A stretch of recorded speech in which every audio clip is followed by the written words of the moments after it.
Hello guys. I think today I'd like to talk about, in this video, my realization about, what's happened in my life with, my wife. And I don't feel so bad now. First of all, lots of you guys have given me so much support. Now, I thought, I just wanted to be a hermit. I just want to be alone, away from the world. But then I realized that a social network is so important. Even though, like I've said, people have said, oh, people online don't care about you. They just feel sorry for you. And, you know, I don't care. For me, as I said, it's real for me. And, it's better than nothing. It's better than being alone. People are real, as you guys have mentioned. And, for me, it's a social support. That social support is really good. I do get a few a few trolls that I have to nuke. Don't want to do that, but they come along and they say bad stuff. I mean, I can take a little bit, but it's hard, when you're sensitive and maybe you're tired, maybe you're stressed out, looking at the screen too much. And then one bloke was talking about my parents, and I said, no, no, you can say anything you want, but don't talk about my parents. A lot of people is not going to take, anyone talking about their parents. But I think, growing up as an Italian, Sicilians, they don't like it. You talk about a Sicilian person's, especially a man, his mum, you, it's not going to end well. Anyway, this bloke was talking. He was saying something like, my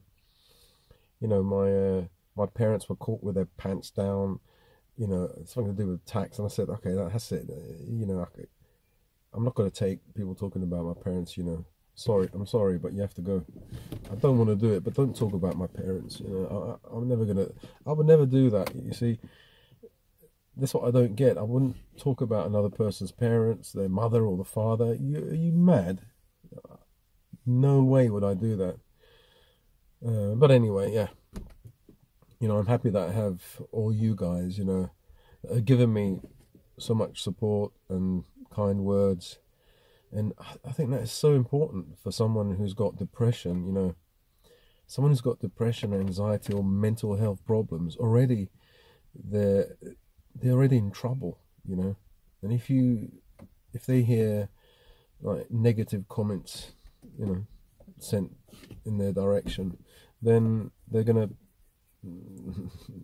they can do like bad stuff. It can, hurt themselves or whatever. Or yeah. So some people, like a troll, might come along and say, "Well, why are you're sticking your neck out, you're putting yourself online, and yeah, I know. Don't you think I know that?" But anyway, I've realised that, and I'm not hating on my wife or women now. I'm trying to understand what happened to me. Now, my mum passed away in 2000 and, was it 2003, 2004, 2003, that period. I can't remember the year, but I remember the day. It was January the 16th. I said to my dad, "But Dad, I want to go somewhere far. I want to forget. I don't want to forget my mum, but I want to forget the whole experience of, going to chemotherapy with my mum, and just seeing her ill and passing away. I just wanted to leave the planet. I just said to my dad, "Is it okay, Dad? Can I just go? I want to go far." And he said, "Yeah, you go. Don't worry." I made that trip to China, my second trip to China. My first trip was in 1999, 2000, that period, at that time. So on this, my second trip, that's when I met my wife after it was a few weeks or whatever, a few months. And I'm not sure about the time, but anyway, I met my wife in China. And if you guys don't understand, I mean, that, you know, there's a lot of talk about passport bros.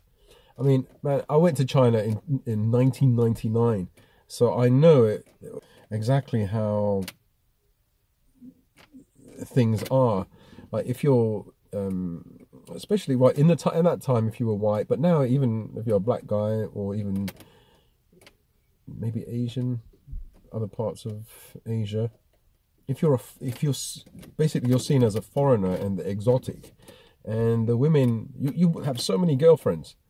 You know, in the UK, I hardly had any girlfriends, but in China it was so easy to meet girls and you know, have a girlfriend or you know, have a date. It was easy, even for a shy person like me. It was so easy to talk to people on the street.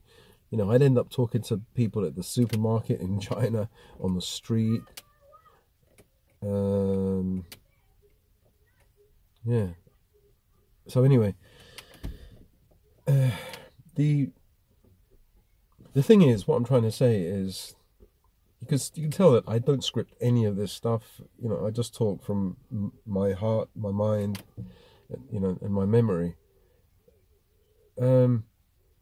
What I'm trying to say is, when you're a Westerner and you're in China or Philippines or Thailand or wherever, you, when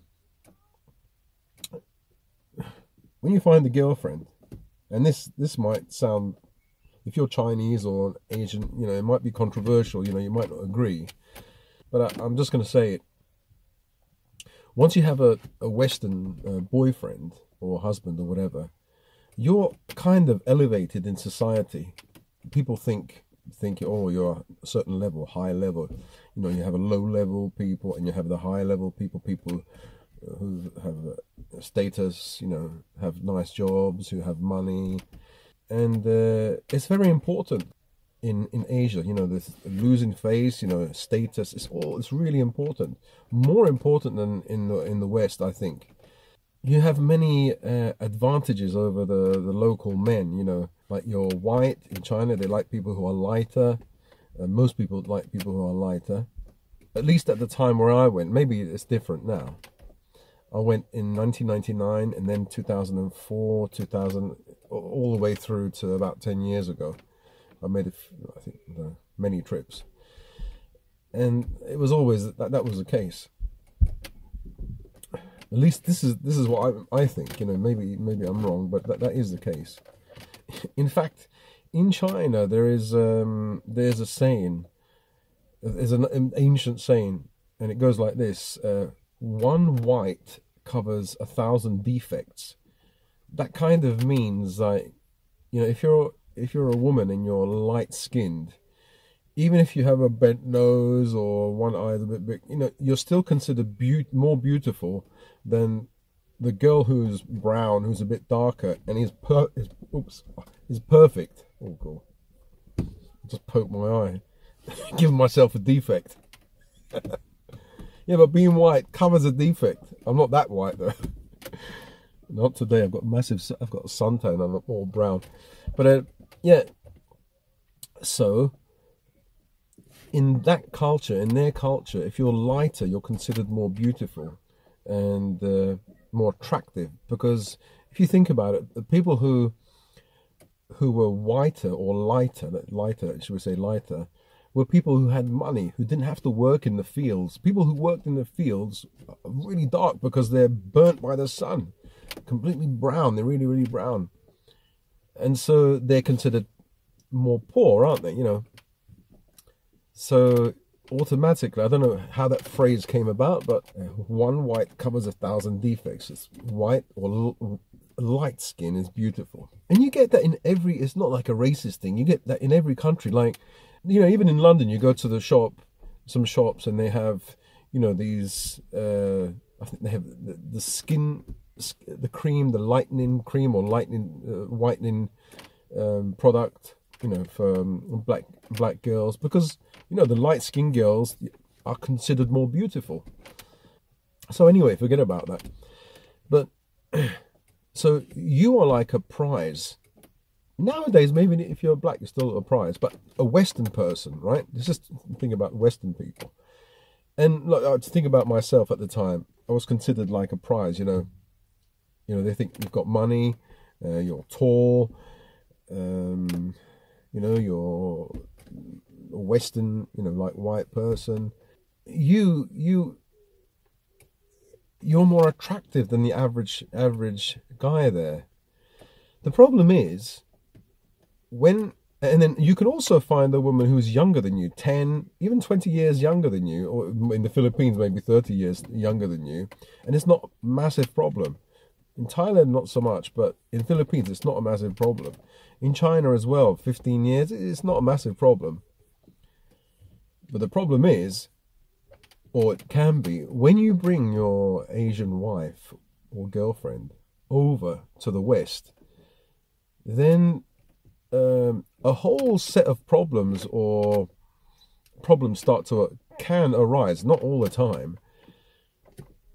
One, she's going to learn about like equality and stuff like that, which is not bad, but it's not the same as in China or in Asia. It's different. Women have more power, more rights and everything.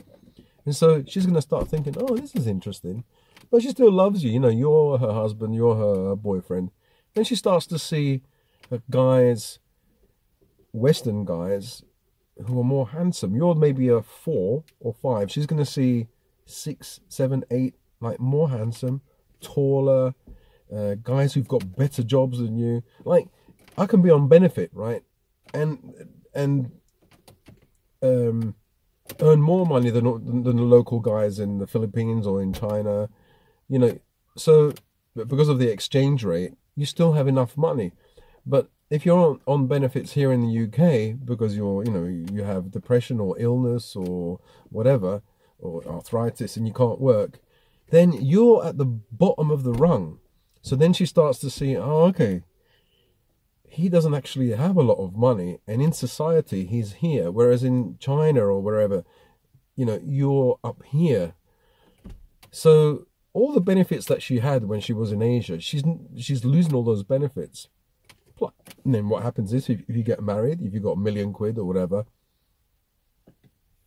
she speaks to her Western friends, and watches TV, and she gets influenced, brainwashed, and then she realizes, hang on, I can divorce this guy and get a massive payday. Massive payout. And I think an Asian woman doesn't think, it sounds like, oh, the Asian women are gold diggers. They're not. I don't think they are. This thing happens over time. So you have to think that you're in this environment, you and her are in this environment, and you're the prize. She's married, or she found a boyfriend that is at this level, this status, has a certain amount of money, is different to the rest, is attractive, when she meets her friends, she could not boast but feel like, like she has a trophy, on her arms, and people look up to her. But in the West, you're no one, you're nobody, you're just like everybody else. Your money won't go far because you're on benefits. Lots of handsome men, younger than you, stronger than you, taller than you, have better jobs than you. So this is going to affect the mind of an Asian woman, or potentially affect the mind. And also, I'm just thinking about it. If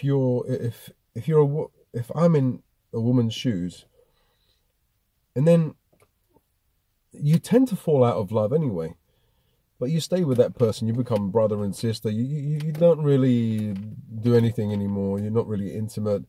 But then at one point, maybe a woman will think, okay, well, if I just divorce, I can have my own life.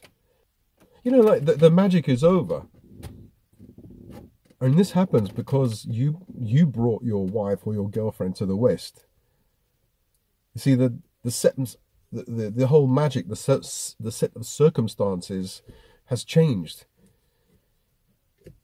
So I think that's what I'm trying to understand what happened with me, and I've read other people's stories, and that's happened with them as well. They marry a wife, marry a lady from the Philippines. The guy is 20 years older, or 30 years older. He brings her back to the States, and then she sees her options are, she has more options. She can then divorce him. In the Philippines, you can't divorce. So there's this new thing called divorce. All she has to do is go to a lawyer, and she gets like a hell of a lot of money. With that money, she can take it back home, and then she'll be rich. You know, that, I think, is too much temptation for many people. You know, even if it was the other way around, if a man had the chance to do this, he would initiate divorce. I think divorces are initiated like 84% by women, because they have more to gain. Usually they come into the relationship with not so much money, and the man has got a lot of money, so they have more to gain. Not all the time, I know, but I'm starting to realize what happened to me and my wife. It doesn't just happen to me and my wife, our whole family. I've prayed to Jesus to help us get together again, but it seems too broke to fix. So today's video was about me trying to understand how this separation, divorce happened, and I can see it over time. You know how it happened. And for some people, it happens really fast. I mean, you can be married to a woman in the Philippines, bring her back, and then it can happen really quick. You know, maybe my wife tried to hold on for many years, and because of my depression, maybe I get angry, maybe I smash something, maybe, and then she has her own depression. Like not depression, she has lupus, which affects the mind, the brain. She gets really ratty, angry. Also, she could have maybe early menopause. I don't know. And maybe her hormones are all over the place. I don't know. I tell her to check, and she gets angry with me. But it could have been also that thing, because after she took the medicine last summer, suddenly she started, within a short period of time, she started to have terrible reactions. And she says it's the fleas. There's fleas in the house. The cat had fleas. She had big spots, like, I don't know, blisters or whatever, all over her legs. The bottom of her legs are scarred. And we also have, you know, we get bitten, but we don't have that reaction. Everybody in the family. But everybody in the family, nobody took the medicine. So I think she already has an autoimmune disease, because lupus is an autoimmune disease, and the medicine may have made it worse. I don't know. Maybe some people, it affects them that way. You know, so I'm not saying it affects everyone that way, but it happened to my dad anyway. After the third one, immediately after, he fell, he was just like a zombie. He wasn't the same. He wasn't the same, and he passed away. So some people, it will affect. Thank God, not everyone. Anyway, yeah. So I was just, you know, thinking. Was it yesterday and today? I was thinking, wow, I'm starting to understand now. You know, maybe not. People have contacted me and said, pray to God, pray to Jesus. So I prayed. And maybe there's some kind of understanding has trickled down from above, or from inside me, or whatever. And I'm understanding that, yes, that's what happened. I've known this in the past, but, you know, it didn't click. It was there in the archives in the library somewhere in there. But then now I realize, oh, I see. It's because I brought my wife to the West. I'm not saying that all Asian women that come to the West get married and then immediately they're going to divorce their husband. And in fact, it didn't happen immediately with me. It took like 16 years. But Who's to say that, you know, if I lived in China for 16 years, it wouldn't have happened? I don't think it would have happened because, I don't know. I think it would be frowned upon. You know, her family are there. You know, they would say, oh, no, the dad, maybe the mum would say, no, no, don't do that. You know, it's all different. You know, the society is different. You know, it's less acceptable, maybe. Well, definitely in the Philippines. But people still separate, but they just don't divorce. Or maybe I think they divorce under certain, I think, rare circumstances. Yeah, so people saying to me, you know, have you heard about passport bros? Bro, go to Philippines, you'll find a nice young woman that will take care of you. Yeah, as I said, you need this, you know, and the Philippines, in my opinion, is not the same as like in the 1980s, you know, where you can go there, land of 10,000 beauties or 10 million beauties or whatever. You know, now I think the women in the Philippines have more options because now you're getting younger Western men who work, I don't know, as digital nomads. You know, they're handsome, tall, strong, have lots of energy, healthy, no mental health problems. They don't need a pension, you know, and a younger Filipino might, well, probably easily go for a man like that, you know, unless they specifically want an older man who's like 30 years older than she is and just waits a few years until he kicks the bucket and then she takes all his pension for the rest of her life. Yeah, that's what you call a kind of gold digger, I suppose. And those elderly men, they go for it. They say, well, okay, well, I'm not going to see the money when I'm gone. You know, I don't have any family. You know, if she's taken care of for the rest of her life or for a few years or whatever, then that's a good thing. They don't care because they just care about having a nice young lady or middle-aged lady, which, you know, comparatively young a woman for the last days of their life. You know, that's happiness. But I did see a video online about a guy who was talking about something really horrific. You know, for me it's horrific, just the idea. So this Filipino lady, she was married to a guy, and he became, like, he had a pension and became really ill, and he was about to die, and he was like, I think he was on his deathbed or whatever, and she was out. She went to. She knew that he was almost dying. He was like on his last legs. He was like nearly dead. Instead of staying with him, this is the wife, right? Instead of staying with him, she went to her friends and started celebrating, and they were all happy that basically she was going to come into a lot of money, a pension for the rest of her life. And I thought, wow, wow.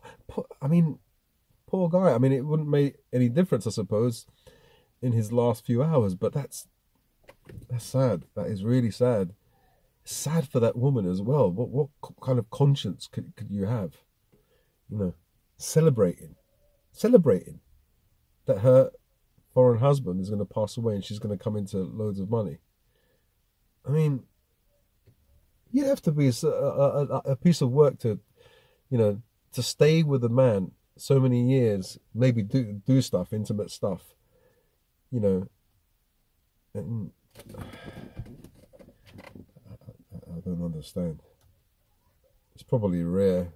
I don't know anything, but yeah. So that's my story today on.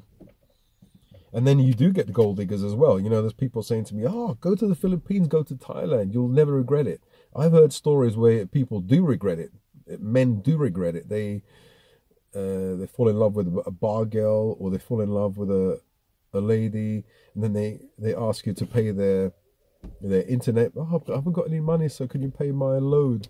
You know, in the Philippines. And then this uncle is sick, and this brother broke a leg. The mother has to go to the hospital. Bloody hell! And so, like, they call, you know, a walking ATM. So even there in those countries, you have to find the angel. You have to look around and see and try and find a good woman from a good family. Going to Asia and trying to find a woman from one of these poorer countries might not be the answer, you know. I don't know. You know, some people say, look, just fix yourself first. Just work on yourself. You know, I'm not thinking about looking for another woman. No way. You know, I have to heal and build myself, my life, my finances. You know, where I'm gonna live, the dogs. I have to sort the routine out, and you know, get healthy, mentally and physically, spiritually. You know, but yeah, that's the talk today. You know, I've come to the realization that maybe it was almost inevitable that this was going to happen. Taking my wife from her home country to the West, you know, it's like a reverse. You know, when I first went to China, before I went to China, you know, well, not you, me. I'm a zero. From zero, I became a hero. Or suddenly, but it works the other way around as well. From hero, you become zero again. And, you know, I'm not talking about everyone. I mean, obviously, if you've got a good job, you're handsome, you're healthy, you know, you've got money and everything. No, you're not a zero. But if you go to Asia because you don't fit into society, you've got health problems, you don't have much money, or you have a pension, you know, when you arrive there, you're elevated. But if you come back, you go back to the person that you were. And she realizes this, the woman realizes this, and it can really mess up your marriage or your relationship, because then she starts to think, hang on, this guy is not as not much of a catch, not as attractive as I thought. Your attractiveness level goes down when she compares you with everybody else in this new environment, in this new country. You know, people will say, oh, no, that's not true, because, you know, I love my husband or whatever. I love him. You know, where's the love? Yeah, well, that love kind of dissipates once that woman has options, or it can do. So, yeah, so that's just a thought, you know. I'm just thinking out loud, I suppose, and, you know, I've come to that conclusion that I realized, oh, this is why, you know, it's happened with my wife, you know, and I'm not blaming her, because I've seen online, you know, that other women have done that as well. Their husband's fault, their boyfriend's fault. Why did you take it? Why did you take her back? The magic happened over there, and then you take your woman, your Asian wife, back to this place, and you know, things change, whether it's immediately or after a while or after a few years. So I wonder if you know, you guys have any experience in this area. Let me know down below, and let me know what you think about the video. So thank you very much. I'll speak to you guys later. Oh yeah, like, comment, share, and of course dislike. Bye, I better go.